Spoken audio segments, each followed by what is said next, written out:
Hello friends, आज के video में हम एनाकार्डियम ओरिएंटेल मेडिसिन की कुछ इम्पॉर्टेंट पॉइंट्स को डिस्कस करेंगे।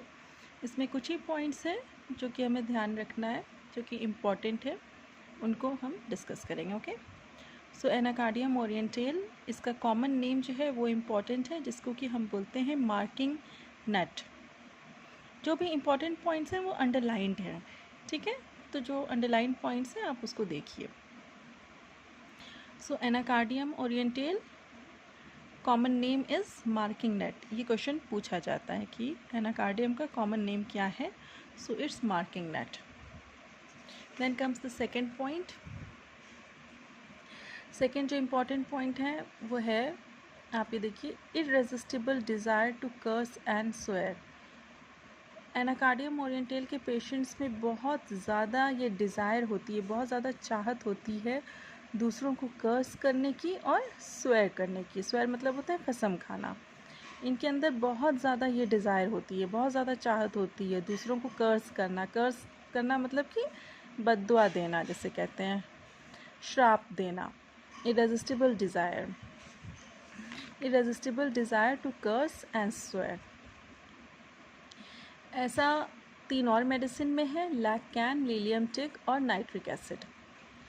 क्वेश्चन ऐसे आ चुका है एग्ज़ाम में जिसमें ऑल ऑफ द अबव करके पूछा है कि irresistible desire to curse and swear ये किस किस मेडिसिन में है। तो ऑप्शंस में लैक्टैन, Lilium tig, nitric acid, Anacardium और ऑल ऑफ द अबव करके है।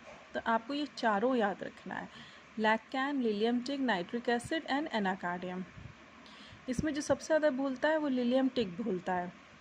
सो ये ध्यान रखिएगा, लैक्टैन, Lilium tig, nitric acid, Anacardium, चारों में irresistible desire to curse and swear. Second important point है lack of confidence in himself and others.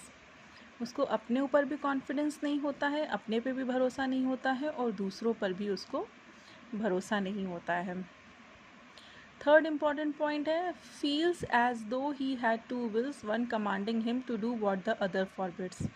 इसको ऐसा लगता है कि इसके अंदर से दो आवाज़ आ रही है, मतलब इसको ऐसा लगता है कि एक आवाज़ इसको कुछ करने को कह रही है और दूसरा उसको ऐसा लगता है कि उसको वो काम नहीं करना चाहिए। मीन्स वो दो फीलिंग रखता है। उसको एक ही काम के लिए एक बार उसको लगता है कि करना चाहिए और एक बार उसको लगता है कि नहीं करना चाहिए। तो इस लाइन का ये मतलब है कि feels as though he had two wills, one commanding him to do what the other forbids. Headache कैसा है इसका, रिलीव्ड इंटायरली व्हेन ईटिंग। जब ये कुछ खाता है तो उसका हेडेक पूरी तरह से सही हो जाता है। ऐसा सोराइनम में भी है। When lying down in bed at night, जब सोने जाता है। And when about falling asleep, जब उसको नींद आ रही होती है तब इसको हेडेक में आराम मिलता है, सर दर्द में इसको आराम मिलता है। जब सोने जा रहा हो या जब नींद में आ गया हो और जब ये कुछ भी खाता है सोराइनम की तरह, इसको हेडेक में रिलीफ मिलता है।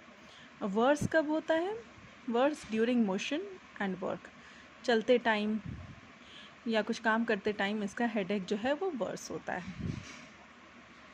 फिर जिसका इम्पॉर्टेंट पॉइंट है वो स्किन का है कि warts on palm of hands as in natrum mur. Palm, hand के पाम पे वॉट्स की बहुत अच्छी मेडिसिन है। हमें सिर्फ नाइट्रम म्योर याद रह जाता है, लेकिन एनाकार्डियम भी एक बहुत ही अच्छी मेडिसिन है। अगर मेंटल सिम्टम्स मैच करें और भी सिम्टम्स मैच करें, स्पेशली अगर मेंटल सिम्टम्स मैच करें तो हम वॉट्स के लिए इसको प्रेफर कर सकते हैं। Next important point is from relation. Anacardium follows and is followed by platinum. इसका ये मतलब हुआ कि ये प्लैटिनम को अच्छा फॉलो करता है और प्लैटिनम इसको अच्छा फॉलो करता है। मींस अगर हमने पहले प्लैटिनम दी है तो अब हम एनाकार्डियम दे सकते हैं, अच्छा एक्शन आएगा। और अगर हमने एनाकार्डियम दिया है पहले, उसके बाद अगर हम प्लैटिनम देते हैं तो भी इसमें अच्छा रिजल्ट हमको मिलेगा।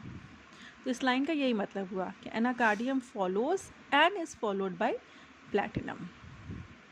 सो these were the important points of Anacardium orientale. ये बहुत इंपॉर्टेंट पॉइंट्स हैं। इन पॉइंट्स को तो आपको हर हाल में याद रखना है। इनके बिना you can't go ahead with any medicine. So ये वो इम्पॉर्टेंट पॉइंट्स हैं। सो नेक्स्ट वीडियो में हम एंथ्रासिनियम देखेंगे। Okay, thank you everyone.